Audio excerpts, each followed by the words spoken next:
प्रिय मित्रों, स्वागत है आप सबका आपके अपने चैनल स्टडी विद प्रदीप पे।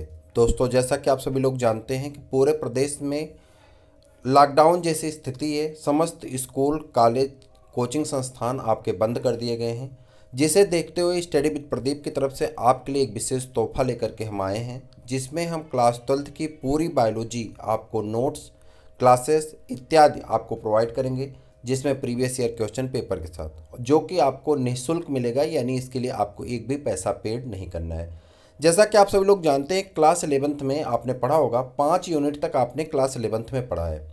वही उसके आगे की यूनिट जो आपकी होती है क्लास 12th में पढ़नी होती है, और यूनिट नंबर 6 जो आपकी है, यूनिट नंबर 6 यानी इकाई 6 आपको कहाँ पढ़ना है? यह 12 में पढ़ना है, और इसके आगे आप बढ़ते चले जाएंगे और सारी 10 यूनिट तक आपको पढ़ना है। ये आपका पूरा कोर्स होता है।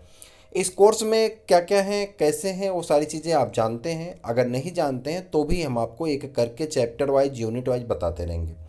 हालांकि आज हम लोग एनसीईआरटी स्टार्ट करने चल रहे हैं, और एनसीईआरटी में एक सिस्टम से हम सारे चैप्टर को करते हुए चलेंगे, जिसमें टू द पॉइंट हम आपको बताएंगे, और ये भी बताएंगे कि नोट्स आपको कहाँ से लिखना है, यानी कौन से पॉइंट आपको नोट्स में लिखने हैं, वो भी हम आपको बताते रहेंगे। अंडरलाइन करते चलेंगे, आप उसे ध्यान से देखते जाइएगा और सुनते चलिएगा। इस क्लास में हम लोग कोशिश करेंगे पहला चैप्टर पूरी तरह से कंप्लीट कर लें, ठीक है। तो पहला चैप्टर आपका है यहाँ पे अध्याय 1 जो दिया गया है, इसमें जीवों में जनन है। अध्याय 2 है पुष्पी पादपों में लैंगिक प्रजनन। अध्याय 3 है मानव जनन, और अध्याय 4 है जनन स्वास्थ्य। यानी पहली यूनिट में, जो यूनिट क्लास 12th की पहली यूनिट है, इसमें बायोलॉजी के 4 चैप्टर दिए गए हैं, जिसमें से पहला अध्याय जो आपका है वो क्या है? जीवों में जनन, जो आज हम लोग शुरू करने वाले हैं, जिसके बारे में हम लोग पूरी स्टडी यहाँ पे करने वाले हैं। तो चलिए स्टार्ट करते हैं। डायरेक्ट हम लोग क्वेश्चन पे आते हैं, और डायरेक्ट हम लोग चैप्टर पे आते हैं। अध्याय 1 है जीवों में जनन, और इसमें हम लोगों को बेसिकली 2 जनन पढ़ना है, अलैंगिक जनन और लैंगिक जनन के बारे में पढ़ना है। एक एक करके हम सारी चीज़ें आपको दिखाते और बताते हुए चलेंगे, जिसे आप आराम से करते हुए जाएंगे और अंडरलाइन कर लेंगे, जिससे आपको बहुत लाभ मिलने वाला है। चलिए स्टार्ट करते हैं बिना वक्त गंवाए। सबसे पहले यहाँ पे देखिए, आपको स्पष्ट रूप से दिख रहा हो, प्रत्येक जीव केवल कुछ निश्चित समय तक ही जीवित रह सकता है। जैसा कि आप सब जानते हैं कि कोई भी जीव इस धरती पे जो पैदा हुआ है, एक दिन उसे मरना है, यानी वो लगातार जिंदा रहेगा। एक समय ऐसा आएगा कि उसे मौत आएगी और वो मर जाएगा। तो निश्चित समय अवधि होती है, किसी न किसी निश्चित समय अवधि में उसे मर जाना है, ठीक है। जीव के जन्म से लेकर उसकी प्राकृतिक मृत्यु तक, देखिए यहाँ पे एक लाइन दी गई है, इसे आप देखिएगा, जीव के जन्म से लेकर उसकी प्राकृतिक मृत्यु तक का यह काल उस जीव का जीवन अवधि को निरूपित करता है। यानी आप हेडिंग डालेंगे जीवन अवधि, और जीवन अवधि में आप लिखेंगे कि जीव के जन्म से उसकी प्राकृतिक मृत्यु तक। यहाँ पे देखिए एक चीज़ दी गई, प्राकृतिक मृत्यु, यानी अगर आपकी एक्सीडेंट में मौत हो जाती है तो उस मौत को आपकी क्या मानी जाती है? प्राकृतिक मौत नहीं मानी जाती है। उसी तरह से किसी बीमारी से आपकी मौत हो जाती है तो प्राकृतिक मौत नहीं मानी जाती। यानी आप अपने पूरा जीवन जी करके जब मृत्यु को प्राप्त करते हैं, उससे आपकी प्राकृतिक मृत्यु मानी जाती है, ठीक है। बाय द वे, आप कहीं जा रहे हैं, गाड़ी चला रहे हैं, एक्सीडेंट हुआ, आपकी डेथ हो गई, किसी पर्टिकुलर व्यक्ति की डेथ हो गई, तो उसे हम उसकी क्या मानते हैं? प्राकृतिक मृत्यु नहीं मानते हैं, ठीक है। इसीलिए उसका नारायणी बल कराया जाता है। आपने सुना होगा, देखा भी होगा कहीं पे, तो नारायणी बल कराया जाता है कि यानी इसकी जो आत्मा है वो उसको प्राकृतिक मृत्यु नहीं मिली है, तो इसलिए उसको क्या कराते हैं? उसको शांत करने के लिए करते हैं। तो यहाँ पे कह रहा है कि जन्म से उसकी प्राकृतिक मृत्यु तक का जो काल होता है, यानी जो समय होता है, उसे जीवन अवधि कहते हैं, ठीक है। कुछ जीवों का चित्र 1.1 में कुछ जीवों की जीवन अवधि दिखाई गई, दिया गया नीचे आप देखेंगे भी। बहुत से अन्य जीवों के चित्र प्रस्तुत किए गए हैं, जिसे इन चित्रों को देखकर इनके बारे में पता लगाकर दिए गए रिक्त स्थानों में आपको उनके जीवन अवधि के बारे में लिखना है। देखिए यहाँ पे कुछ जीव दिए गए हैं जिनके जीवन अवधि के बारे में बताना है। मैं आपको स्पष्ट कर दूं, यहाँ पे आपके एग्जाम में कभी किसी जीवन अवधि से प्रश्न नहीं पूछा गया है। बस इतना पूछा जाता है जीवन अवधि से आप क्या समझते हैं, इसके बारे में बताइए। तो आप यहाँ पे ले लेंगे और 2-1 के जीवन अवधि का उदाहरण बता देंगे, जिससे आपका क्वेश्चन कंप्लीट हो जाता है। 2 नंबर 1 नंबर का क्वेश्चन पूछा जाता है, ठीक है। बात यहाँ आप कर रहे हैं तो उसके जीवन अवधि के बारे में आपके साइड बुक वगैरह में दिया होगा, आप देख करके भर सकते हैं, या नेट से देख करके भर लीजिए, कोई मतलब नहीं है। उसे भरना चाहें तो भर लीजिए, ठीक है। चित्र 1.1 में निरूपित जीव के जीवन अवधि का परीक्षण कीजिए, ठीक। कह रहा है चित्र 1.1 में कुछ निरूपित जीव मतलब दिए गए जीव हैं जिनके जीवन अवधि का आपको क्या करना है, परीक्षण करना है और परीक्षण करके बताना है। क्या क्या यह दोनों बातें रोचक एवं कौतूहलपूर्ण नहीं है कि यह अवधि कम से कम एक दिन। कह रहा है यह बहुत कौतूहलपूर्ण मतलब होता है कि आपको देख करके खुशी हो, हंसी हो। कौतूहल मतलब होता है क्रीड़ा, खेलने से मतलब है। तो रोचक भी है, कौतूहल भी है कि कुछ जीव ऐसे हैं जिनकी कम से कम एक दिन की जीवन अवधि होती है और कुछ अधिक से अधिक कई हजार वर्षों तक जीते हैं, कुछ हजार वर्षों तक जीते हैं। यानी जीवन अवधि एक पल से लेकर के हजारों वर्ष तक की हो सकती है अलग अलग जीवों में। अगर आपसे कोई पूछे तो आप उदाहरण के तौर पर ऐसे भी लिख सकते हैं कि अलग अलग जीवों की जीवन अवधि अलग अलग होती है। इवन मनुष्य के शरीर में पाए जाने वाली अलग अलग कोशिकाओं का भी जीवन अवधि अलग अलग होता है। जैसा कि आप जानते हैं लाल रक्त कणिकाओं की जीवन अवधि जो होती है 120 दिन होती है। वहीं पे उसी रक्त में उपस्थित श्वेत रक्त कणिकाओं की जीवन अवधि जो होती है वो 4 से 5 दिन होती है, 4 से 5 दिन। तो कहीं ना कहीं शरीर में भी उपस्थित कोशिकाओं की जीवन अवधि या मनुष्य के जीवन में या अन्य जीवों की जीवन अवधि जो होती हैं वो अलग अलग होती है। कुछ की कुछ पल होती है, कुछ की कई कुछ दिन होती है और कुछ ऐसे जीव होते हैं जो हजारों वर्षों तक जीवित रहते हैं, उनका जीवन अवधि हजारों वर्ष होता है। इन दोनों चरम सीमाओं के मध्य अधिकांश जीवित जीवों की जीवन अवधि बनी रहती है।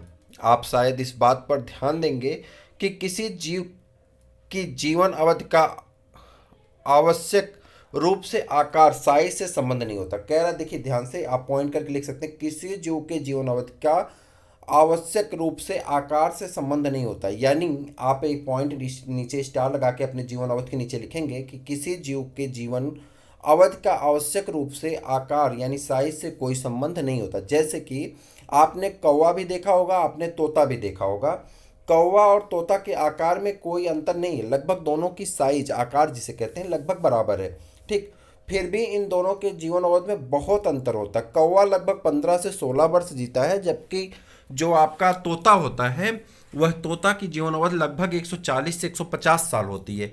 तो अभी हम दिखाएंगे कितनी होती है, 140 साल होती है। ठीक है, की तुलना करें तो दोनों में बड़ा अंतर है।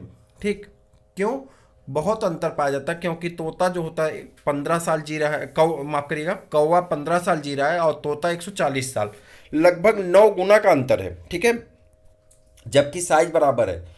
ठीक उसी प्रकार से आम के वृक्ष की जीवन अवधि और पीपल के वृक्ष की जीवन अवधि की तुलना करें तो आम की जीवन अवधि बहुत कम होती है। जीवन अवधि भले ही कितनी ही हो परंतु प्रत्येक जीव की मृत्यु सुनिश्चित है। कह रहा है जीवन अवधि कितनी भी ज़्यादा हो लेकिन एक ना एक दिन मरना पक्का है, मरना पड़ेगा। दूसरे शब्दों में यह कह सकते हैं कि एक कोष की जीवों को छोड़कर कोई भी जीव अमर नहीं है। दूसरे शब्दों में हम कह सकते हैं कि यह एक कोष की जीवों को छोड़कर कोई भी जीव अमर नहीं। ये पॉइंट आप नोट कर लेंगे कि एक कोष की जीवों को छोड़ करके कोई भी जीव अमर नहीं है। आप एनसीईआरटी बुक लीजिए, उस बुक में मेरे साथ पढ़ते रहिए, पेंसिल ले करके बैठिए और साथ साथ में आपको क्या करना है, जितना हम अंडरलाइन कर रहे हैं जो पॉइंट, उस पॉइंट को आप भी अंडरलाइन कर लीजिए, बाद में उसे अपने कॉपी पे लिख लीजिएगा। इससे क्या होगा कि आपके पास एक ब्रीफ नोट्स हो जाएगा, यानी संक्षेप जिसे कहते हैं संक्षिप्त नोट्स, जिससे उतनी पॉइंट याद करके आप आसानी से अपना क्वेश्चन कर सकते हैं। बाकी लॉन्ग क्वेश्चन, शॉर्ट क्वेश्चन, आपके एनसीईआरटी क्वेश्चन के answer, previous year question paper, ये सभी चीज़ें हम आपको टाइम टाइम पे कराते रहेंगे।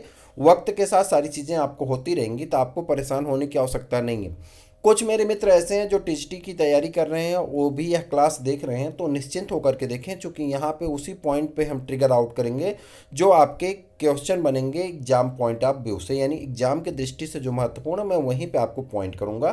तो चाहे वो आप क्लास 12 के छात्र हों, चाहे आप टीजीटी के हों या किसी और क्लास की तैयारी कर रहे हो, नीट वगैरह की, तो आपको बहुत लाभ मिलेगा। आप इस प्रकार से पूरी एनसीईआरटी हमारे साथ पढ़ सकते हैं, वह भी निःशुल्क। कक्षाएं पूरी निःशुल्क हैं, प्रीवियस ईयर क्वेश्चन पेपर निःशुल्क है और मेरा वादा आपसे है कि 70 में 70 नंबर आप पाएंगे अगर आप हमारे साथ क्लास करते रहे तो।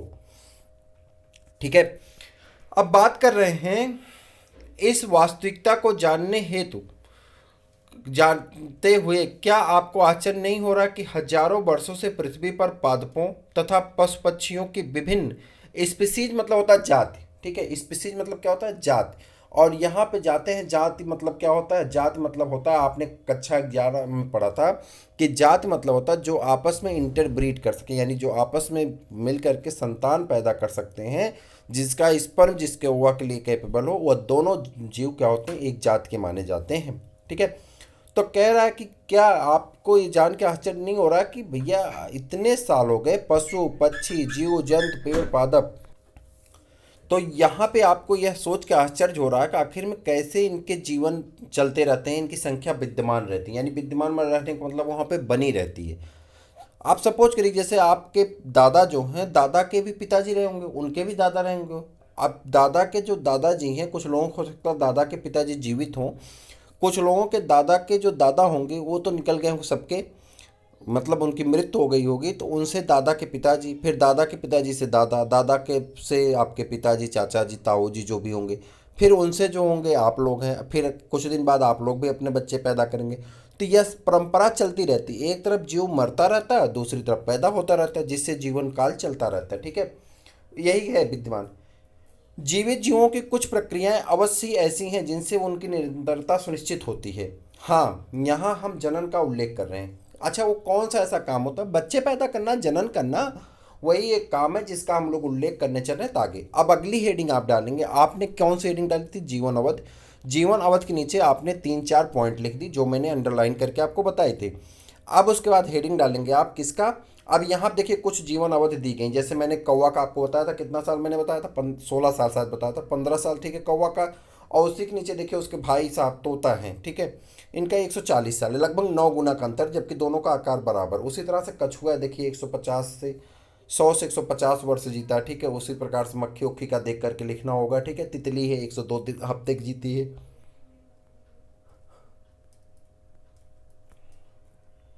अब आप हेडिंग डाल देंगे जीवों में जनन। क्या हेडिंग डालेंगे? जीवों में जनन, और उसमें लिखना शुरू करेंगे। क्या लिखेंगे हम बता रहे हैं।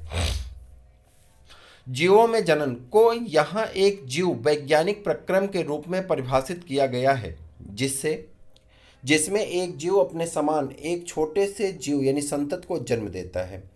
संतत में वृद्धि होती है, उनमें परिपक्वता आती है तथा इसके बाद वह नई संतत को जन्म देती है। इस प्रकार जन्म, वृद्धि और मृत्यु चक्र चलता रहता है। जनन प्रजाति में एक पीढ़ी के बाद दूसरी पीढ़ी में निरंतरता बनाए रखती है। बाद में आप अध्याय 5 में यानी आनुवंशिकता और विविधता के सिद्धांत में अध्ययन करेंगे किस प्रकार से माता पिता के लक्षण बच्चों तक जाते हैं। तो इसके बारे में भी हम लोग वंशानुगत कैरेक्टर के बारे में, लक्षण के बारे में पढ़ेंगे। तो आप हेडिंग डालेंगे जीवों में जनन, और वहाँ पर लिखेंगे कि जीवों में जनन एक वैज्ञानिक प्रक्रम है जिसमें यह बताया जाता है कि एक जीव अपने समान एक छोटे से जीव को जन्म देता है, जिसे हम लोग क्या कहते हैं? जीवों में जनन कहते हैं। यानी जीवों को पैदा करने की, अपने समान जीवों को पैदा करने की जो क्षमता होती है उसी को हम लोग क्या कहते हैं? जनन क्षमता कहते हैं। क्लियर है? बाद में उस जीव की क्या होगी? वृद्धि होगी, फिर वह जन्म होने के बाद वृद्धि होती है, फिर वो परिपक्व होता है, बच्चे पैदा करता है, एक समय के बाद उसकी भी क्या हो जाती है? मृत्यु हो जाती है, फिर उसकी संतान आ जाती है। इस प्रकार से चलता रहता है। जीव वैज्ञानिक संसार में व्यापक विविधताएं पाई जाती हैं तथा प्रत्येक जीव अपने को बहुगुणित करने तथा संतत उत्पन्न करने के लिए अपनी ही विधि विकसित करते हैं। कह रहा है बहुत सारे संसार में विविधता है। विविधता तो ये यहाँ तक है कि माता पिता से पैदा हुई संतान, जो पुत्र पुत्रियां होते हैं या भाई भाई होते हैं, बहन बहन होते हैं, उनमें भी विविधता पाई जाती है। तो विविधताएं तो अनेक हैं, बहुत प्रकार की विविधताएं पाई जा रही हैं। कह रहा है प्रत्येक जीव अपने को बहुगुणित करने तथा संतत उत्पन्न करने के लिए अपनी ही विधि विकसित करते हैं। यानी जो भी जीव होते हैं वो अपने ही तरीके से जीवों को उत्पन्न करते हैं, जीवों को पैदा करते हैं। सपोज डेट मान लेते हैं, जैसे मान लीजिए कि आपने देखा होगा कि आपके बहुत सारे ऐसे ग्रुप होंगे व्हाट्सएप पे, फेसबुक पे, ट्विटर पे। अगर आप हैं तो अच्छी बात है, आप मेरे साथ जुड़िए। 800-410-9989 एक नंबर है, 8004109989, नीचे डिस्क्रिप्शन में मिल जाएगा। आप चैनल के साथ जुड़िए। आपको फिजिक्स की और केमिस्ट्री की भी क्लासेस आपको फ्री में प्रोवाइड कराई जाएंगी, जिसमें सारी चीज़ें, जैसे कि बायो में आपको बताया जा रहा है कि आपको practice paper, previous year question paper, ये सारी चीज़ें दी जाएंगी, नोट्स वगैरह। उसी प्रकार से फिजिक्स और केमिस्ट्री के विथ न्यूमेरिकल आपको सारी चीज़ें दी जाएंगी, जो किसी चैनल पर आपको नहीं दिया जा रहा है। ठीक है, तो बात यहाँ आप कर रहे थे कि हाँ, तो सभी जीव अपने जीवों को पैदा करने के लिए एक विधि का उपयोग, विधि मतलब होता है तरीका, तो अपने अपने तरीके से जीवों को पैदा करते हैं। कुछ अंडे देते हैं, कुछ बच्चे देते हैं, कुछ अलैंगिक जनन करते हैं, कुछ लैंगिक जनन करते हैं, कुछ इमेच्योर बच्चे को पैदा करते हैं। सबका तरीका अपना अपना है, ठीक है। जीव किस प्रकार से जनन करता है, उसके वास किस पे, वास मतलब होता है रहन सहन का स्थान जो होता है, उसके आंतरिक संरचना, और किस पर निर्भर करता है, संरचना विज्ञान और अन्य कारकों के रूप में उत्तरदायी। यह पॉइंट आप नीचे से लिखेंगे कि जीव के जनन करने के लिए उसका वासस्थान, उसकी आंतरिक संरचना तथा उसके और भी कई सामूहिक रूप से कारक जिम्मेदार होते हैं, ठीक है। जनन प्रक्रिया मुख्यतः दो प्रकार की होती हैं। कितने प्रकार की होती हैं? दो प्रकार की होती हैं, जो एक अथवा दो जीवों के बीच भागीदारी पर आधारित रहती हैं। जब संतति की उत्पत्ति एकल जनक द्वारा युग्मक यानी गैमीट निर्माण की भागीदारी के साथ अथवा इसकी अनुपस्थिति में हो तो वह जनन अलैंगिक कहलाता है। ध्यान से देखिएगा, अलैंगिक जनन। अब हेडिंग डालेंगे, जनन की दो विधियां होती हैं, उसमें से नंबर 1 डालेंगे अलैंगिक जनन। हालांकि नीचे अलैंगिक जनन है, अभी उसके बारे में मिलेगा कुछ और, लेकिन यहाँ से आप लिख सकते हैं अलैंगिक जनन के बारे में। यहाँ से आप लिख लेंगे कि कहाँ से लिखेंगे, जब संतति की उत्पत्ति केवल एकल जनक, एकल जनक मतलब एक ही माता पिता में से कोई एक हो। यानी गुलाब आपको लगाना है तो आप गुलाब से जाएंगे, पूछेंगे क्या कि आपकी पत्नी कहाँ है, आपका पुत्र कहाँ है, ऐसा तो आप पूछते नहीं हैं। आपका पति कहाँ, क्या पूछते हैं? क्या नहीं पूछते हैं, बल्कि उसकी एक डाली काटते हैं और उस शाखा को ले जाकर लगा देते हैं, एक नया गुलाब आपको मिल जाता है। उसी प्रकार से आप आलू बोते हैं। आलू देखे होंगे, बहुत सारे मित्र इसमें से ऐसे होंगे जिन्होंने आलू को बोते हुए देखा होगा। अब आप आलू बोते हैं, आलू देखे होंगे, लहसुन लगाते हुए देखे होंगे, प्याज लगाते हुए देखे होंगे, गुलाब लगाते हुए देखे होंगे, एलोवेरा लगाते हुए देखे होंगे बहुत सारे लोग इसमें से। तो ये बताइए, क्या आप उससे जाके पूछते हैं क्या कि तुम्हारी पत्नी कहाँ है, तुम्हारे पुत्र कहाँ हैं, तुम्हारी बीबी कहाँ है? पूछे क्या? पूछेंगे भी तो नहीं बताएगा, क्योंकि उसमें एकल पेरेंट है भाई, एक ही जीव है जो बच्चे पैदा कर रहा है। एकल जनक द्वारा युग्मक यानी गैमीट निर्माण की भागीदारी के साथ अथवा उसकी अनुपस्थिति में हो तो उस जनक को क्या कहते हैं? अलैंगिक जनन कहलाता है। भैया जब एक ही लोग हैं, एक ही से बच्चा पैदा हो रहा है तो उसे अलैंगिक जनन कहते हैं, लिख लेंगे, कहलाता है। और जब दो या दो से अधिक, कह रहा देखिए यहाँ पे, जब दो जनक यानी विपरीत लिंग वाले, कितने? दो जनक हों, विपरीत लिंग वाले, विपरीत लिंग मतलब नर और मादा, ठीक, जनन प्रक्रिया में भाग लेते हैं तो नर और मादा युग्मक यानी गैमीट के युग्मन होता है और लैंगिक जनन कहलाता है। अब पहली हेडिंग डाले हैं तो उसको आगे बढ़ाएंगे और उसमें लिखेंगे अलैंगिक जनन। अलैंगिक जनन में कैसा होगा? जिसमें लिंग का उपयोग नहीं होगा। जीव में क्या होंगे? जीव अकेले पैदा होंगे, जैसे अमीबा इत्यादि का दिखाया गया, अभी दिखा रहे हैं, ठीक। तो इसमें देखिए अलैंगिक जनन, इस विधि में एकल जीव यानी जनन संतत उत्पन्न करने की क्षमता रखता है। इसके परिणाम स्वरूप जो संतत उत्पन्न होती है वह केवल एक दूसरे के समरूप ही नहीं बल्कि अपने जनक के एकदम समान होती है। कैसी? एक दूसरे के समरूप नहीं, मतलब एक जैसे समान चेहरे वाले नहीं है, बल्कि जनक के एकदम समान होती है, ठीक। क्या यह संतत आनुवंशिक रूप से भी एक समान अथवा भिन्न होती है? तो देखिए अब नीचे एक स्टार लगा के लिखेंगे, आकार की तथा आनुवंशिक रूप से समान जीवों को क्या कहते हैं? क्लोन शब्द की रचना की गई या क्लोन कहा जाता है। यानी जिसका आकार, यानी आकार मतलब क्या? शरीर की बनावट, चेहरे की बनावट, रंग रूप सब एक जैसा हो, और आनुवंशिक यानी उसका जो जीन का कैरेक्टर हो, जो उसके मेंडल के कहे गए शब्द ट्रेट का फैक्टर हो, जीन का फैक्टर हो, वह भी समान हो, यानी डीएनए भी लगभग डीएनए भी समान हो, ऐसे जीवों को हम क्या कहते हैं? क्लोन कहते हैं। क्या कहते हैं? क्लोन कहते हैं। आइए जीवों के विभिन्न वर्गों के मध्य पाए जाने वाले अलैंगिक जनन को विस्तृत रूप से अध्ययन करें। अलैंगिक जनन सामान्य रूप से एकल जीव, पादप तथा जीव अपेक्षाकृत साधारण जीव आदि में पाया जाता है। प्रजीव तथा एक केंद्र की जीव, प्रोटिस्टा एवं मोनेरा आपने पढ़ा था। 5 जगत सिस्टम, कहाँ पे? क्लास 11th में आपने पढ़ा था बायोलॉजिकल क्लासिफिकेशन के अंतर्गत कि जीवों के कितने वर्गीकरण होते हैं। 5 प्रकार से बांटा गया। किसने बांटा था? आर एच ह्यूटेकर ने। किसने? 1969 में आर एच ह्यूटेकर ने बांटा था। कितने ग्रुप में? 5 ग्रुप में। पहला जगत कौन सा था? मोनेरा जगत, ठीक। दूसरा जगत कौन सा था? प्रोटिस्टा जगत। तीसरा था कवक, और चौथा क्या था? फंजाई के बाद प्लांटी पादप जगत, और छठा माफ करिए, पांचवा कौन था? जंतु जगत। आपने पढ़ा था 11th में, याद होगा, पहली यूनिट में पढ़े हैं। ठीक, तो कह रहा है कुछ ऐसे जीव होते हैं जो कि एक कोशिकीय हैं, जैसे प्रोटिस्टा मोनोरा में जनक कोशिका दो में विभक्त होकर नए जीवों को जन्म देती। जैसे देखिए, प्रोटिस्टा के एक जानवर यहाँ पे है अमीबा। अमीबा की कोशिकाएं क्या हुई? अमीबा की कोशिका सेल विभाजन कर गई, कोशिका है सेल विभाजन कर गई। पहले केंद्रक का विभाजन होता है, फिर केंद्रक के विभाजन होने के बाद कोशिका विभाजन कर जाती है। केंद्रक के विभाजन को क्या कहते हैं? साइटोकाइनेसिस कहते हैं। केंद्रक के विभाजन क्या कहते हैं? कैरियोकाइनेसिस। क्या कहते हैं? केंद्रक के विभाजन को कहते हैं कैरियोकाइनेसिस। और जब कोशिका द्रव्य विभाजित हो जाता है तो उसे क्या कहते हैं? साइटोकाइनेसिस। क्या कहते हैं? केंद्रक के विभाजन को कैरियोकाइनेसिस, और जबकि साइटोप्लाज्म जब विभाजित होता तो उसे क्या कहते हैं? जल्दी बताइए, उसे क्या कहते हैं? ठीक, कैरियोकाइनेसिस। और इसको जब साइटोप्लाज्म विभाजित हो जाता, कोशिका विभाजित हो जाती है तो उसे क्या कहते हैं? आगे बढ़ जाए। ठीक, उसका साइटोकाइनेसिस कहते हैं। क्या कहते हैं? साइटोकाइनेसिस, कोशिका विभाजन को। ठीक, आगे बढ़े। अतः इन जीवों में समसूत्री कोशिका विभाजन एक प्रकार से जनक की क्रियाविधि है। बहुत से एकल कोश की जीव द्विखंडन द्वारा, द्विखंडन मतलब शरीर टूटेगी और कितने खंडों में विभक्त हो जाएगी? 2 खंडों में। इसके बाद की जो क्लास आपकी होगी उस क्लास में हम एक एक चीज बताएंगे, द्विखंडन कैसे होता है, बहुखंडन कैसे होता है। बस आपको एनसीईआरटी पढ़ते हुए चलना, ठीक है। जिनमें एक कोशिका 2 भागों में विभक्त हो जाती है और प्रत्येक भाग एक वयस्क जीव के रूप में तीव्रता से विभाजित हो जाता है। ये सब डायग्राम आप देख लेंगे और यहाँ पे नीचे उस सब के बारे में दिया गया। अलैंगिक जनन पहला कौन है? क्लेमाइडोमोनास है। क्लेमाइडोमोनास क्या है? शैवाल है, ठीक है। दूसरा पेनिसिलियम कवक है, ठीक। हाइड्रा जंतु है और स्पंज जंतु है।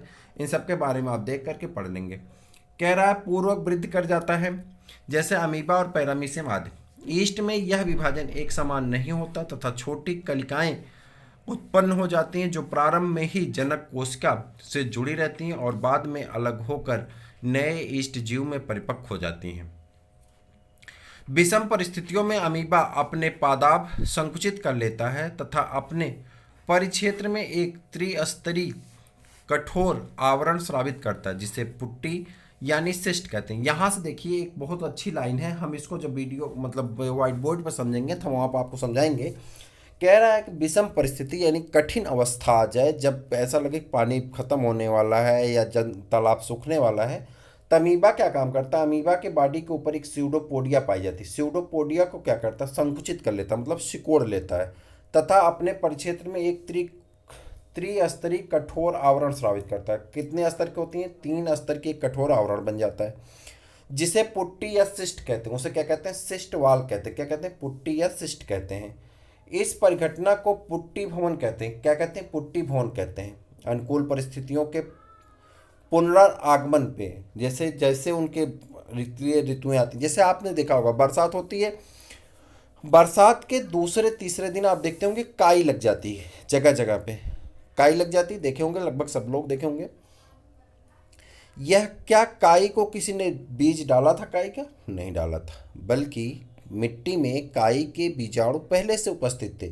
जीव उनके जैसे ही बरसात हुआ, उनका अनुकूल मौसम आया, वो क्या हुआ? उत्पन्न हो गए। जैसे कोरोना है, अभी तक नहीं था, जैसे ही अप्रैल आ गया, बच्चों के पठन पाठन का दिन आया, कोरोना एक्टिव हो गया। ऐसा नहीं है, मौसम में इस तरह का परिवर्तन होता है कि कुछ ऋतुएं ऐसी होती हैं जहाँ पे जीवों के पैदा होने, बैक्टीरिया वायरस के उत्पन्न होने का मौसम आ जाता है। उसी तरह से इस मौसम में भी उत्पन्न हो रहे बहुत तेज़ी से वायरस, जो आपको घर में कैद कर दिया और फिर आपके पठन पाठन पर इफेक्ट डाला, जिसके लिए स्टडी विद प्रदीप आपके लिए क्लास लेकर के आया, जो आपको फ्री में क्लास प्रोवाइड करा रहा है। और मुझे उम्मीद है कि आप पढ़ेंगे, आपको अच्छा भी लगेगा।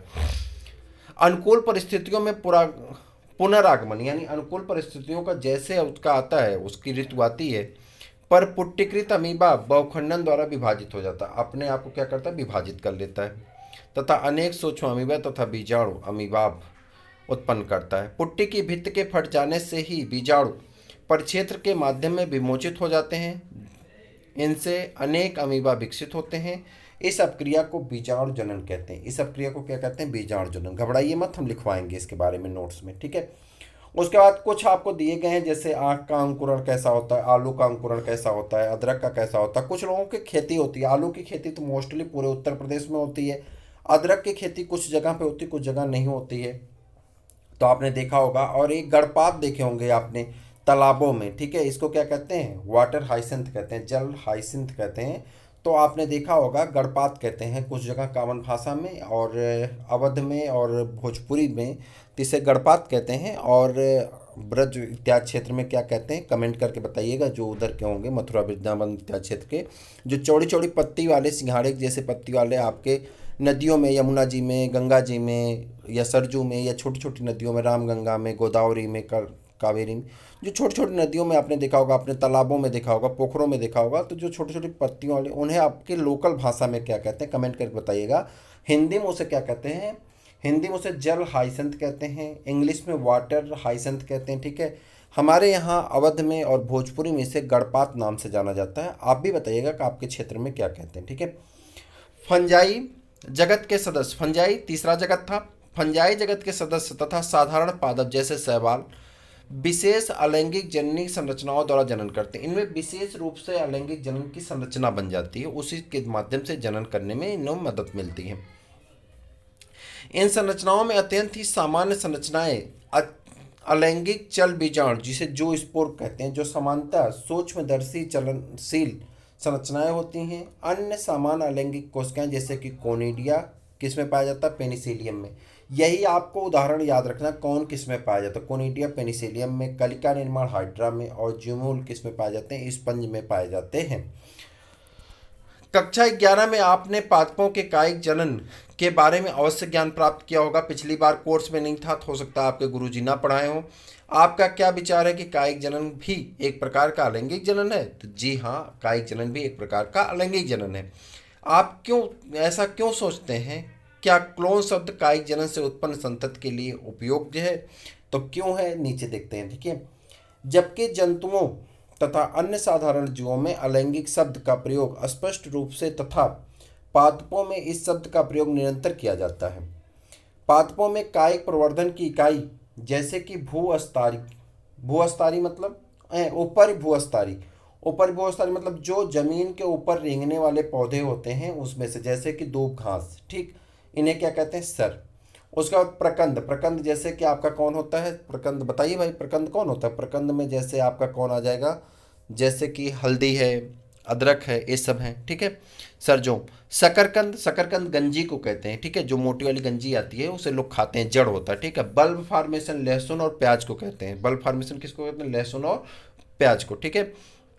भूअस्तारी ऑफसेट को कहते हैं, ऑफसेट भूअस्तारी जैसे कि केला मान लेते हैं, ये सब होते हैं, सभी नई संतति को पैदा करने में सामर्थ्य होते हैं। सबके बारे में लिखवाएंगे नोट्स में, सबके बारे में बताएंगे, परेशान होने की आवश्यकता नहीं। ये संरचनाएं कायिक प्रवर्धन प्रोपेग्यूल्स कहलाती हैं। यह संरचना जो होते हैं उसे क्या कहते हैं, कायिक प्रवर्ध कहते हैं, प्रोपेग्यूल्स कहते हैं। और इस प्रक्रिया को जब जब जन्म ले लेती हैं तो उसे कायिक प्रोपेगेशन कहते हैं।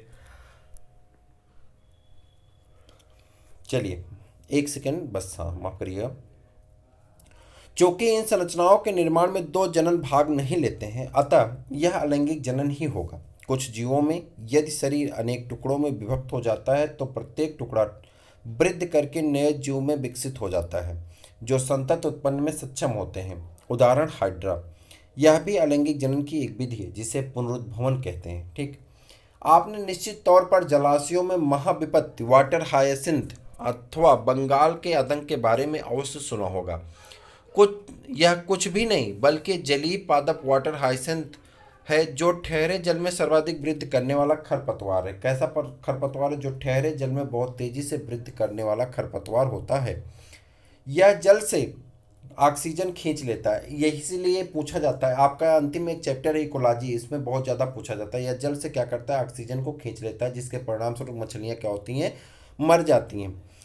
आप इसके बारे में और अधिक अध्याय 13 और 14 में पढ़ेंगे, जहाँ पे इकोलॉजी आएगी। इकोलॉजी में हम लोग इसके बारे में पढ़ेंगे, वहाँ पे एक टॉपिक आएगी बायोमैग्निफिकेशन, तो उसमें भी इस पे हम लोग चर्चा करने वाले हैं। आपको जानकर रोचक लग सकता है कि इस पादप का भारतवर्ष में आगमन मात्र इसके सुंदर आकार के पुष्प तथा पत्तियों के कारण हुआ है। क्यों आया था ये? सुंदर आकार के पुष्प और पत्तियों के कारण। हमारे यहाँ के जो नेता होते हैं ना, तो इनको ज्ञान तो होता नहीं, आधे से ज़्यादा अनपढ़ गंवार होते हैं, ठीक है।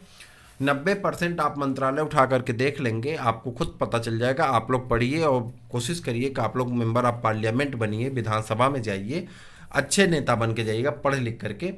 तो 90% कैसे हैं वो, उनका बैकग्राउंड और फोरग्राउंड देखो ना तो अजीब सा है, मतलब गुंडे हैं, डकैत हैं, चोरी किए हैं, स्मगलर किए हैं, उनके ऊपर केस चल रहे हैं, वो हमारे यहाँ के सांसद हैं, हमारे यहाँ के विधायक हैं, हमारे यहाँ के मंत्री हैं। तो ऐसी स्थिति में लोग क्या करते हैं, जो चीज़ सुंदर, पढ़े लिखे तो है नहीं, अब वहाँ से उठा लाए, किस लिए लाए थे, सुंदर पुष्प के किसके लिए, सुंदर पुष्प के लिए, और उसकी पत्तियों के कारण इसको उठा लाए। यद्यपि यह कायिक प्रवर्धन द्रुत गति से करता है, बहुत तेजी से अपना कायिक प्रवर्धन करता है और अल्प समय में ही, बहुत कम समय में पूरे जलाशय को फैल जाता है और आप अपने आप से जलाशय को ढक देता है, और इससे छुटकारा पाना अभी बहुत कठिन होता है, चूंकि आसानी से साफ नहीं होता।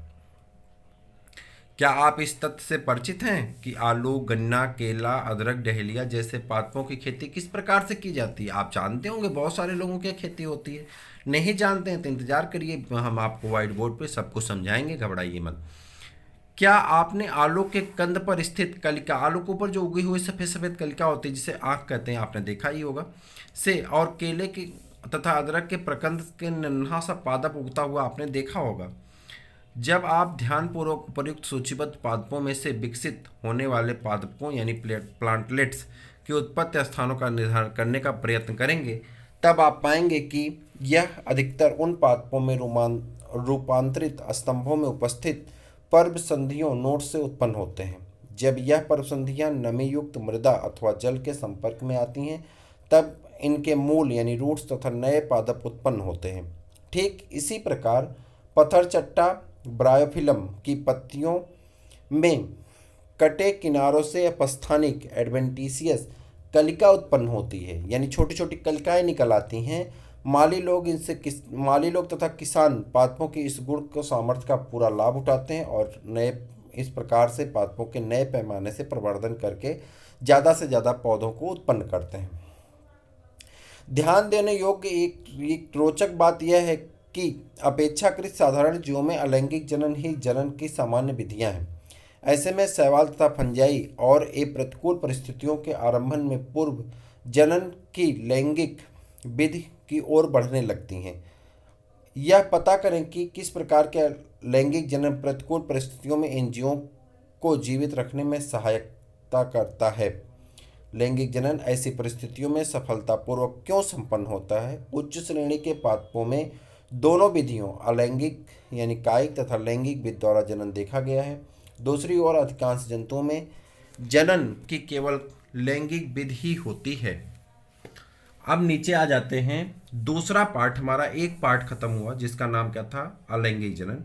दूसरा पार्ट हमारा शुरू होता लैंगिक जनन। हमने आपसे कहा कि हम 16 वीडियो में ही, आपका कुछ वीडियो हो सकता है बहुत बड़ा और कुछ चैप्टर बहुत बड़े, लेकिन हम 16 वीडियो में ही पूरा सारा चैप्टर क्लास 12 का ख़त्म करेंगे।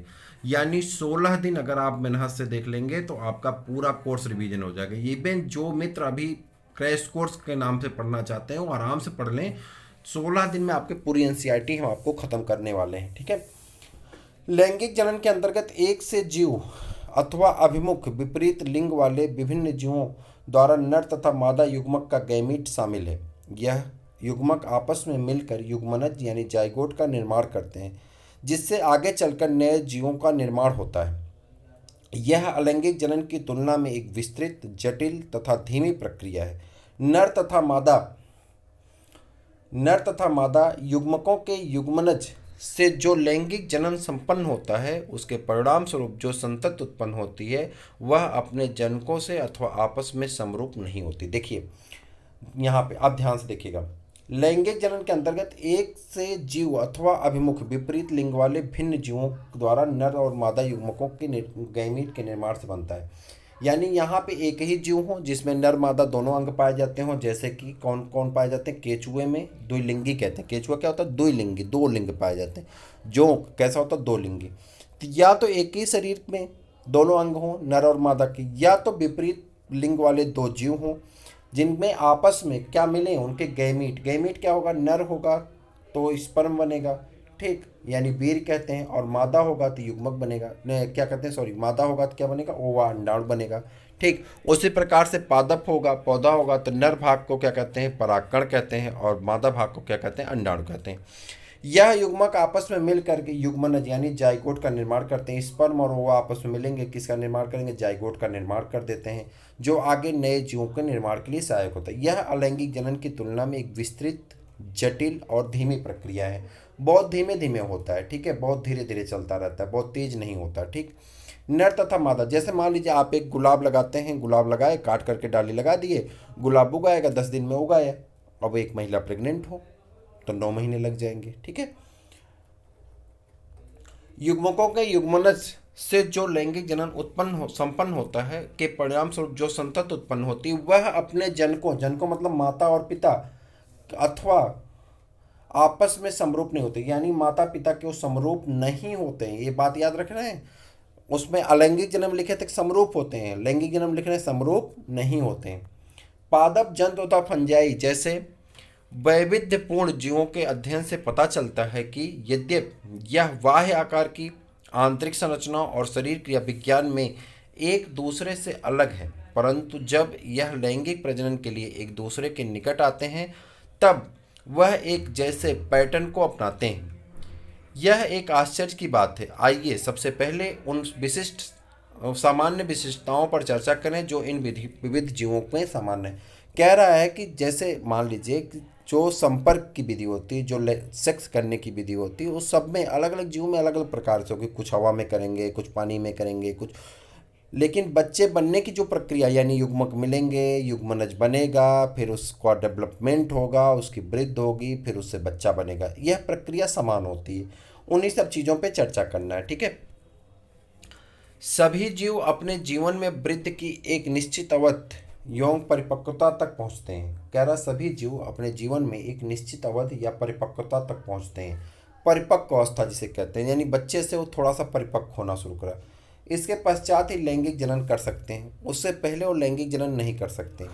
वृद्धि का यह काल किशोरावस्था या प्रवस्था कहलाता, किशोर प्रवस्था या किशोरावस्था कहलाता। आपने पढ़ा होगा किसमें, बीएड वगैरह अगर आप किए होंगे, माफ़ करिएगा, अगर आप टीजीटी वाले हैं तो टीजीटी वाले बीएड वगैरह किए होंगे तो उसमें बाल्यावस्था, किशोरावस्था, प्रौढ़ावस्था पढ़े होंगे। जो लोग इंटर वाले हैं वो जान लें कि जब बच्चा पैदा होता है तो वो शिशु अवस्था होती है, फिर उसके बाद बाल्यावस्था में आता है, फिर बाल्यावस्था के बाद कह रहा है जब वो मेच्योर हो जाए, परिपक्व होगा, तो परिपक्व लैंगिक जनन कर सकता है। अब लैंगिक जनन करने के सक्षम हो गया तो उसे क्या कहेंगे, किशोरावस्था कहते हैं, ठीक है। पादपों में इसी अवस्था को क्या कहते हैं, कायिक प्रवस्था कहलाती है। यह प्रवस्था विभिन्न जीवों में अलग अवधि की होती है। कह रहा कायिक प्रवस्था अलग अलग होती है। जैसे आप गुलाब लगाते हैं, उसकी जो पतली सी डाली निकलती है, उस डाली को काट करके आप लगाते हैं तो उगता नहीं। गेंदा लगाते हैं, उसके पतले से डाली काट के लगा देते, नहीं उगता। लेकिन जब वो पुराना हो जाता है तो उसकी मोटी वाली डाली को काट के लगा देते हैं, नया पौधा उगाता है। सही बात है, आप जानते हैं। उसी प्रकार से बच्चा पैदा होता है तो उसमें स्पर्म ओवा नहीं बनता है, लेकिन जब वो मेच्योरिटी पाने लगता है यानी परिपक्व होने लगता है तो उसमें वीर्य, और लड़की होगी तो ओवा का निर्माण होने लगता है, जिससे अब वो रिप्रोडक्शन करने में क्या हो गया, सक्षम हो गया, जनन कर सकता है। तो इस प्रकार की अवस्था को जंतुओं में क्या कहते हैं, किशोरावस्था या प्रवस्था कहते हैं, जबकि पौधों में क्या कहते हैं, कायिक प्रवस्था कहते हैं। क्लियर है। यह प्रवस्था विभिन्न जीवों में अलग अलग होती है। अब किसी में 2 साल में होगी, किसी में 10 साल में होगी, किसी में 5 साल में होगी, अलग अलग जीवों में अलग अलग प्रकार की होती है, ठीक। किशोरावस्था, कायिक प्रवस्था की समाप्ति ही जनन प्रवस्था का प्रारंभ। कह रहा है जनन प्रवस्था का प्रारंभ कहाँ है, किशोरावस्था की प्रारंभ और कायिक प्रवस्था। अब देखिए जैसे आप सक्षम हो गए, अब जनन करने के सक्षम हो गए। जैसे मान लीजिए कि बहुत सा आप युवा हैं, आपके अंदर स्पर्म बन रहा है, 12 वाले हैं, स्पर्म बन रहा है, ओवा बन रहा है, लड़की होगी या लड़का होगा, मेस्टोर साइकिल चल रही है लड़कियों में, लड़का होगा तो उसमें स्पर्म बन रहा है, लेकिन आप जनन करने में सक्षम हैं, लेकिन आप जनन करने के लिए माने नहीं जा रहे कि आप सक्षम हो गए हैं, इसलिए आपकी शादी नहीं हो रही, नहीं तो आपकी शादी हो जाती। तो कह रहा है जैसे ही आप में यह लक्षण दिखाई पड़ने लगते हैं, द्वितीयक लैंगिक लक्षण, उसके जैसे ही वो समाप्त होता है, लक्षण आना शुरू होता है, वो समाप्त होता है, लक्षण आना शुरू हो गया, बाल्यावस्था खत्म, अब आपके लक्षण आने लगे, उसके समाप्त होते ही आप में कौन सा लक्षण आ गया, जनन प्रवस्था प्रारंभ हो जाती है। इस प्रवस्था को उच्च पादपों में आसानी से तब देखा जा सकता है जब इनके पुष्प आने लगते हैं। कह रहा है जैसे अब पौधा बड़ा हो गया तो लगता है हाँ अब फूल आने वाला, सरसों वगैरह में आप देखे होंगे, गेहूं में, धान में देखे होंगे कब फूल आने लगा, बाली आने लगी मुंह में उसके, ठीक। अब देखिए ध्यान से समझिए, यही समझना है। जैसे जो से कली कहते हैं, कलिका बनने लगी या फूल बनने लगा, उसकी कोढ़ी जिसे कहते हैं, क्या कहते हैं, उसका जो बड होता है, ठीक, बड बनना शुरू हो गई, तो आप कहेंगे हाँ अब फूल आने वाला है, अब पंखुड़ी निकलने वाली, ठीक। तो ये कहाँ पे देख सकते हैं, गेंदा में देख सकते हैं, धान गेहूं नारियल में इत्यादि में आप बड़े आराम से देख सकते हैं, लेकिन मनुष्य में समझना थोड़ा सा कठिन है, ट्रिपिकल है, ठीक है। कुछ पादपों में पुष्पीकरण एक से अधिक बार होता है। कुछ पौधे ऐसे होते हैं कि उसमें पुष्पीकरण बार बार होता रहता है, जैसे आपके यहाँ नींबू होगा, एक तरफ फल देता होता है तो दूसरी तरफ उसमें फूल आने लगते हैं। बेल होगा, एक तरफ फल दे रहा होगा, एक तरफ से बेल फूल आने लगते हैं, ठीक है। बार बार होता है, अधिक बार होता है। तब यह अंतर पुष्पन की अवधि को क्या कहेंगे, किशोरावस्था या वयस्कता। तब आपके साथ समस्या कि इसको क्या कहें, किशोरावस्था कहें या वयस्कता कहें, ठीक है। अपने क्षेत्र में लगे कुछ वृक्षों का निरीक्षण करो। क्या प्रतिवर्ष इन वृक्षों पर उसी माह में पुष्प लगते हैं? हाँ, आम में हमने देखा कि हर साल इसी सीजन में पुष्प लगते हैं, जिस माह में पिछले वर्ष लगे थे। जी हाँ। आप ऐसा क्यों सोचते हैं कि आम, सेब, कटहल आदि जैसे फल मौसमी होते हैं? मौसमी इसलिए होते हैं कि उनको एक ही सीजन में रिप्रोडक्शन करते हैं, एक ही सीजन में फल आता है, तो एक ही सीजन में बिकता है। क्या कुछ पादप ऐसे भी हैं जिनमें वर्ष भर पुष्पीकरण होता रहता है, यानी जिसमें वर्ष भर फूल आते हों, फल आते हों, तथा कुछ में मौसम के आधार पर पुष्प निकलते हैं?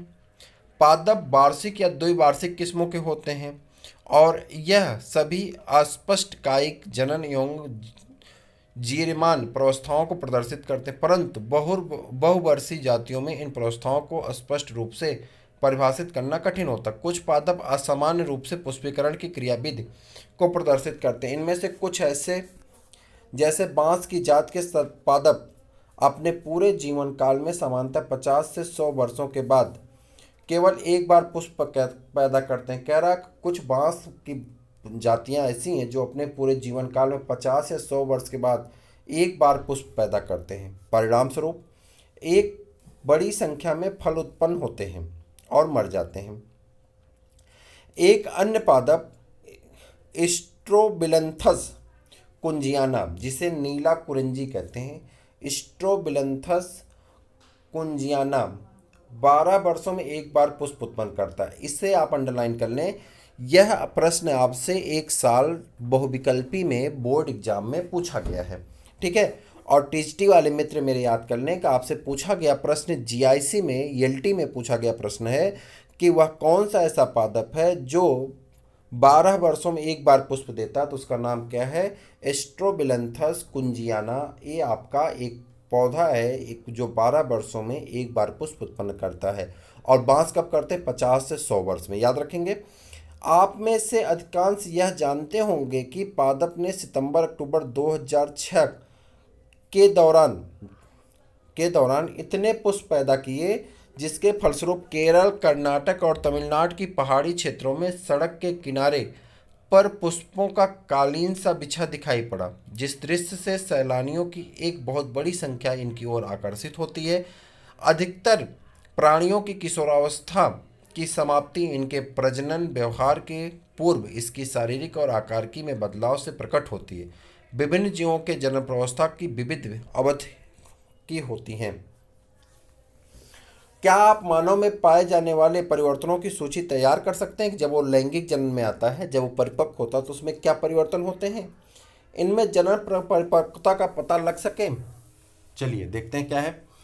प्राणियों में उदाहरण अगर लें तो पक्षी क्या वर्ष भर अंडे देते हैं रहते हैं, अथवा क्या यह किसी मौसम में संबंध घटना है? मेढक और छिपकली में प्रक्रिया कैसे होती है? आप देखेंगे कि प्रकृति में रहने वाले पक्षी केवल विशेष मौसम में आने पर ही अंडे देते हैं। मुर्गी की बात मत करना, मुर्गी रोज अंडा देती है, ठीक है। जो आपकी पाली होगी, छोटे छोटे बच्चों को बताया जाता है कि एक सोने की मुर्गी थी जो रोज अंडा देती थी, तो व्यापारी ने सोचा कि इसके पेट में बहुत सारे अंडे हैं, तो उसे फाड़ करके निकाल दिया, तो मुर्गी मर गई, तो सोना का अंडा खत्म हो गया। लेकिन यहाँ पे देखिए वो सब चीज़ें कहानियों में ठीक है, ठीक है। यहाँ पे देखिए आप देखेंगे प्रकृति में रहने वाले पक्षी केवल विशेष मौसम के आने पर ही अंडे देते हैं। क्या है, विशेष मौसम के आने पर अंडे देते हैं। यद्यपि संरक्षण में रखे जाने वाले पक्षियों जैसे कि कुक्कुट फार्म में वर्ष भर अंडे देने की क्षमता उत्पन्न की जा सकती है। जो कुक्कुट फार्म में रखे जाते हैं मुर्गी, बत्तख, इन्हें वर्ष भर अंडे देने की क्षमता इसमें उत्पन्न की जा सकती है, दाना खिला करके, ठीक। ऐसे प्रोटीनियस चीज़ें देते हैं जिससे वो वर्ष भर अंडे देते रहते हैं, ऐसा टेम्परेचर देते हैं, ऐसा माहौल देते हैं। ऐसे मामलों में अंडे देने का कार्य जनन क्रिया से संबंध ना होकर के इसकी बड़े पैमाने पर व्यापार के लिए उत्पत्ति है, जो मात्र मानव कल्याण ही कहा जा सकता है। मानव अपने लिए अंडे, देखिए ना, हर दुकान पे अगर आपके पास चिट्ठी चौराहे होंगे, छोटे छोटे चौराहे, बाजार, मार्केट होगी, तो आप देखिए कि मार्केट में अगर 20 दुकान है तो उसमें से 4 दुकान अंडा के आमलेट बनाने वालों की होगी। इसका मतलब कि इसकी सेल बहुत ज़्यादा है, तो इंसान इसे किस में उपयोग कर रहा है, उसके चूजा पैदा करने के लिए नहीं, बल्कि आमलेट खाने के लिए अंडे का व्यापार करवा रहा है। ठीक है। जनन प्रवस्था के दौरान अपरा स्तनी मादा के अंडाशय की सक्रियता से चक्रिक तथा सहायक वाहिका और हार्मोन में परिवर्तन आने लगता है।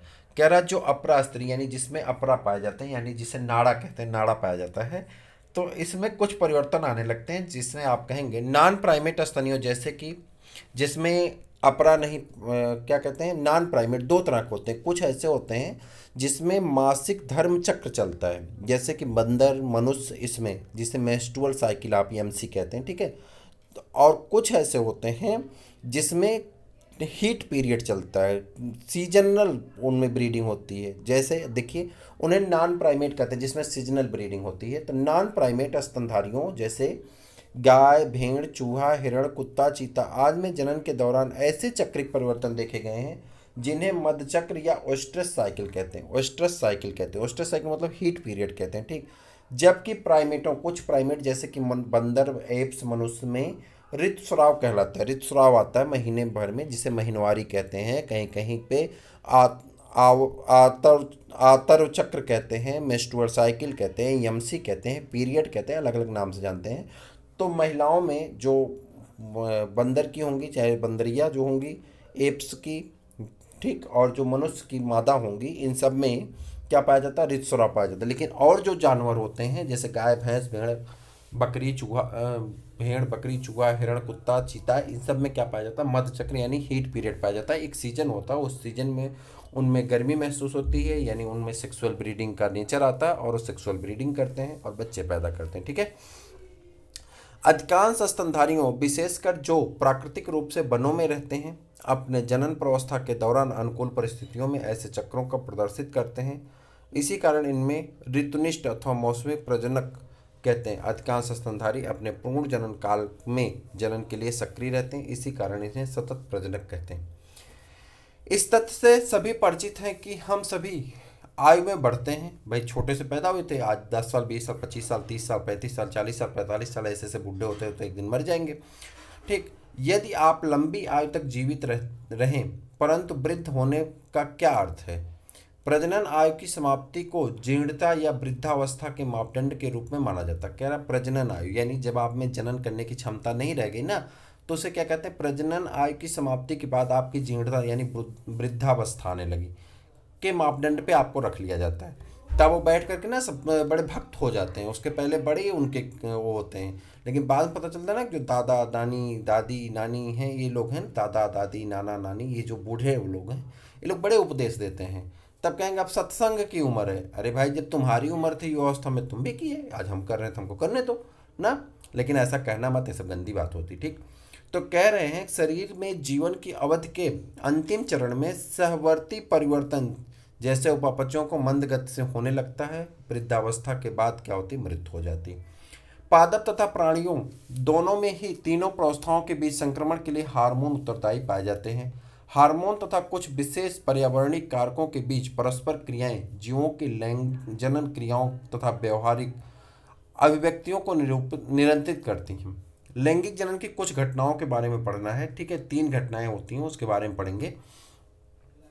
परिपक्व अवस्था नहीं कहा गया, हाँ, परिपक्व अवस्था प्राप्त करने के पश्चात सभी लैंगिक जनन करने वाले जीव कुछ घटनाएं एवं क्रियाएं प्रदर्शित करते हैं जिनमें महत्वपूर्ण मूलभूत समानताएं होती हैं। यद्यपि लैंगिक जनन से संबंध संरचनाएं जीवों में एकदम भिन्न होती हैं, यद्यपि विस्तृत एवं जटिल होने के बावजूद जीवों में लैंगिक जनन की घटनाएं एक नियमित क्रम का अनुपालन करती हैं। लैंगिक जनन एक प्रजाति के नर एवं मादा द्वारा उत्पन्न युग्मक के युग्मनज अथवा युग्मनज निषेचन तथा भ्रूणोद्भवन द्वारा विशिष्टीकृत होता है। सुविधा के लिए क्रमबद्ध घटनाओं को 3 भिन्न भिन्न अवस्थाओं निषेचन पूर्व अवस्था, निषेचन तथा निषेचन पश्चात अवस्थाओं में बांटा गया है। चलिए देखते हैं क्या है निषेचन पूर्व घटना या घटनाएं। इसके अंतर्गत युग्मकों के संयोजन से पूर्व की सारी घटनाएं सम्मिलित होती हैं। निषेचन पूर्व की दो महत्व प्रमुख घटनाएं युग्मक जनन यानी गैमीटोजेनेसिस यानी नर में स्पर्म का निर्माण और मादा में अंडाणु का निर्माण, यानी नर में युग्मक जनन यानी गैमीटोजेनेसिस मतलब स्पर्म का निर्माण और मादा में ओवा का निर्माण करते हैं। उसी तरह से पादप होगा तो नर में परागकण का निर्माण, और अगर पादप होगा तो पादप में जो ओवा होगा उसके लिए क्या कहते हैं ओवा का निर्माण गैमीटोजेनेसिस कहलाता है, तथा युग्मक का स्थानांतरण गैमीटो ट्रांसफर होता है। युग्मक जनन, जैसा कि आप जानते हैं कि युग्मक जनन नर तथा मादा दो प्रकार के युग्मकों की गठन प्रक्रिया से संदर्भित करता है। युग्मक एक प्रकार से अगुणित कोशिकाएं होती हैं। आपके क्वेश्चन में मिलेगा युग्मक कैसी कोशिकाएं होती है, अगुणित होती है। इसमें यन पाया जाता है और जो हमारी कोशिकाएं होती हैं उसमें दुगुणित होते हैं। ठीक है, कोशिका विभाजन में आपने पढ़ा होगा कौन सी कोशिका विभाजित, अर्धसूत्री विभाजन में, जिसमें कोशिकाएं अगुणित हो जाती हैं। कुछ शैवालों में दो युग्मक देखने में एक दूसरे के समान दिखाई पड़ते हैं, इसी कारण वह समयुग्मी या समयुग्मक कहलाते हैं। कह रहा कुछ शैवाल ऐसे होते हैं जो युग्मक देखने में कैसे होते हैं, एक जैसे दिखाई पड़ते हैं, जिसे समयुग्मी कहा जाता है। ठीक है, क्योंकि इनकी योगरूपता के कारण हम इन्हें नर और मादा युग्मकों की श्रेणीबद्ध नहीं कर पाते। जब एक जैसे होते हैं तो हम उन्हें नर और मादा नहीं कह पाते हैं। हालांकि ठीक जैसे कि ए वाला है, देखिए समयुग्मी। ठीक है, हालांकि अधिकतर लैंगिक प्रजनक जीवों द्वारा आकार के रूप से स्पष्ट दो प्रकार के विषम युग्मक पैदा किए जाते हैं। इस प्रकार के जीवों में नर युग्मक को पुमड़ या शुक्राणु कहते हैं, जबकि मादा युग्मक को अंड या डिंब के नाम से भी जाना जाता है। जीवों में लैंगिकता, सामान्यतः जीवों में लैंगिक जनन के दौरान दो विभिन्न समष्टियों के युग्मकों में युग्मन होता है, परंतु यह सदा के लिए सत्य तथ्य नहीं है। यदि आप कक्षा 11 के उदाहरणों का स्मरण करें तो क्या स्वतः निषेचन की प्रक्रिया को पहचान सकते हैं। यद्यपि पादपों में इसके उदाहरण प्रस्तुत करना आसान है। पादप में नर और मादा दोनों जनन संरचनाएं पाई जाती हैं, परंतु जब एक ही पादप में दोनों नर और मादा जनन संरचनाएं पाई जाएं तो उसे द्विलिंगी कहते हैं। कह रहा कि जब एक ही पादप में दोनों नर और मादा जन संरचनाएं पाई जाती हैं तो उसे क्या कहते हैं, द्विलिंगी कहते हैं। क्या कहते हैं, द्विलिंगी कहते हैं। क्या कहते हैं, द्विलिंगी। जब एक ही पादप में नर और मादा दोनों लिंग पाए जाएं तो उसे द्विलिंगी कहते हैं, अथवा जब वह भिन्न पादपों पर हों तो एक लिंगी कहते हैं, और जब अलग अलग हों तो उसे क्या कहते हैं, एक लिंगी कहलाता है। बहुत से फंजाई तथा पादपों में द्विलिंगी स्थिति की उल्लिखित करने के लिए उभय लिंगाश्रयी, उभय मतलब दोनों रंग का पाया जाना, उभय लिंगाश्रयी तथा समथैलसी शब्द का प्रयोग करते हैं। एक लिंगता की स्थिति को उल्लिखित करने के लिए एक लिंगाश्रयी अथवा विषम थैलसी शब्द प्रयुक्त किए जाते हैं। पुष्पी पादपों में एक लिंगी नर पुष्प पुंकेसरी तथा अर्थात पुंकेसर परागकण वहन करने वाला, जबकि मादा पुष्प स्त्री केसरी यानी स्त्री केसर धारण किए रहता है। कुछ पुष्पी पादपों में एक अकेला पादप उभय लिंगाश्रयी नर और मादा दोनों लिंगी हो सकता है, और इनमें पैदा होने वाले पुष्प एक लिंगाश्रयी तथा द्विलिंगाश्रयी हो सकते हैं, जबकि मादा पुष्प स्त्रीकेसर अर्थात स्त्रीकेसर धारण करते हैं। उभय लिंगाश्रयी पादपों के कुछ उदाहरण कुकुरबिटों तथा नारियल वृक्ष हैं, जबकि पपीता और खजूर एक लिंगाश्रयी के उदाहरण हैं। कह रहा कुछ ऐसे हैं जो उभय लिंगाश्रयी जिसमें दोनों पाए जाएं, जैसे कुकुरबिटों यानी खरबूज तरबूज ककड़ी ये सब, और नारियल का वृक्ष है, जबकि पपीता और खजूर कैसे हैं, एक लिंगाश्रयी के उदाहरण है। एक नंबर का क्वेश्चन है एमसीक्यू वाला। इन युग्मक प्रकारों के नाम लिखें जो पुंकेसरी अथवा स्त्रीकेसरी पुष्पों से बनते हैं। इसी प्रकार से प्राणियों में क्या होता है, सभी प्रजातियों की विशिष्ट में नर अथवा मादा एक लिंगी पाए जाते हैं, अथवा जिनमें दोनों लिंग एक साथ पाए जाते हैं उसे क्या कहते हैं, द्विलिंगी कहते हैं। आप संभवतः अनेक एक लिंगी प्राणी प्रजातियों की सूची बना सकते हैं। प्राणियों में केचुआ, स्पंज, टेपवर्म तथा जोंक द्विलिंगी प्राणियों को दोरूपित करते हैं यानी पाए जाते हैं। केचुआ, स्पंज, टेपवर्म, जोंक किसमें आते हैं, द्विलिंगी प्राणियों के उदाहरण हैं। इनमें नर और मादा अंग एक ही शरीर पे पाए जाते हैं, जिसे उभयलिंगाश्रयी या दो लिंगी प्राणी कहे जाते हैं। तिलचट्टा एक लिंगी प्राणी का उदाहरण है। तिलचट्टा क्या है? एक लिंगी प्राणी का उदाहरण है। ठीक, ये देखिए यहाँ पे कुछ उदाहरण दिए गए हैं आपको। ठीक है, अब आ जाते हैं युग्मक संरचना के दौरान कोश का विभाजन। सभी विषम युग्मी प्रजातियों में युग्मक प्रायः दो प्रकार के होते हैं, जो नर तथा मादा कहलाते हैं। युग्मक अगुणित होते हैं, चाहे उनमें युग्मक जिससे वह उत्पन्न हुए हैं वह अगुणित हो अथवा दुगुणित ही क्यों न हो। एक अगुणित जनक सूत्री विभाजन समसूत्रण के द्वारा युग्मक उत्पन्न करते हैं। क्या इसका अर्थ यह है कि जो जीव अगुणित होते हैं उनमें अर्थसूत्री विभाजन कभी भी संभव होता है? इस सवाल उस सवाल के जीवन चक्र के चार्ट को ध्यान से देखें, जिसे आपने कक्षा 11 के अध्याय 3 में देखा था, वो सब भूल जाइए। बहुत से जीव जिनका संबंध मोनेरा, फंजाई, शैवाल और ब्रायोफाइटा से है वह अगुणित पादप काय होते हैं। जो वे जीव जिनका संबंध टेरिडोफाइटा, जिम्नोस्पर्म, एंजियोस्पर्म तथा अधिकांश प्राणी जिनमें मनुष्य भी शामिल है उनकी जनकी काय दुगुणित होती है। यह स्पष्ट हो चुका कि अर्थसूत्री विभाजन जो न्यूनकारी विभाजन है और यहाँ अगुणित दुगुणित काय अगुणित युग्मकों को उत्पन्न करता है। दुगुणित जीवों में अर्थसूत्री कोशिका अर्थसूत्री विभाजन से होकर गुजरती है। अर्थसूत्री विभाजन के अंत में गुणसूत्रों का केवल एक सेट प्रत्येक युग्मक में निगमित करता है। सारणी 1.1 का ध्यान पूर्वक अध्ययन करें और जीवों के दुगुणित और अगुणित गुणसूत्रों की संख्या को भरें। क्या आपको यह अर्थसूत्री विभाजन अर्धसूत्रण और युग्मकों के गुणसूत्र यन के बीच में संबंध दर्शाता है? अब नंबर 2 है युग्मक स्थानांतरण। युग्मक के निर्माण यानी इनके मतलब युग्मक के निर्माण के पश्चात नर और मादा युग्मक कायिक रूप से एक दूसरे के निकट आते हैं ताकि युग्मन निषेचन की क्रिया सफलतापूर्वक संपन्न हो सके।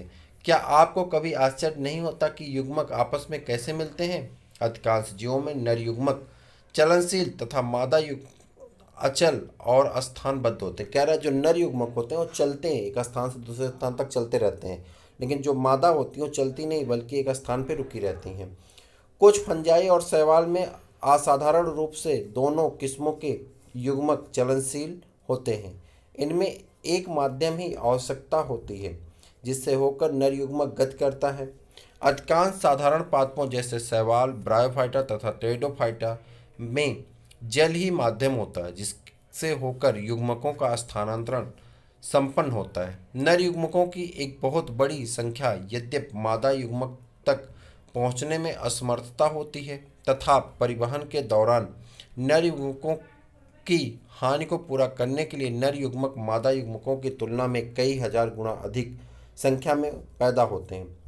बीजीय पादपों में परागकण नर युग्मकों के वाहक के रूप में कार्य करते हैं तथा अंडक में अंड होता है। परागकण परागकोश में उत्पन्न होते हैं, अतः निषेचन संभव हो इससे पहले ही उस परागकण वर्तिकाग्र में स्थानांतरित हो जाने चाहिए। द्विलिंगी में स्वतः निषेचणी पादप जैसे मटर में परागकणों का वर्तिकाग्र पर स्थानांतरण अपेक्षाकृत सरल होता है क्योंकि इनमें परागकोश तथा वर्तिकाग्र एक दूसरे के निकट स्थित रहते हैं। परागकण जैसे ही झड़ने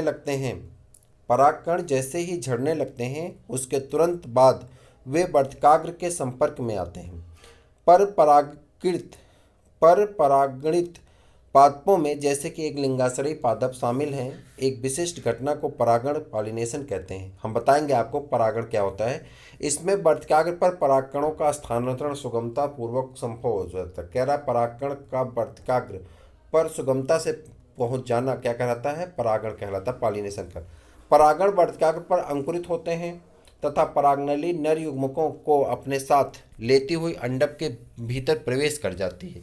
अंड के पास नर युग्मकों को अपने से बाहर निकाल देती है। एक लिंगाश्रयी प्राणियों में चूंकि नर और मादा युग्मक विभिन्न विशिष्टियों में बनते हैं, ऐसे में जीव को युग्मकों को स्थानांतरण के लिए एक विशेष प्रकार की क्रियाविधि विकसित करनी पड़ती है।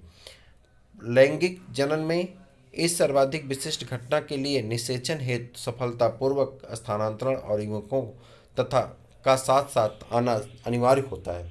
अब निषेचन लैंगिक जनन की सर्वाधिक महत्वपूर्ण एवं रोमांचक घटना संभवतः युग्मक का युग्मन है।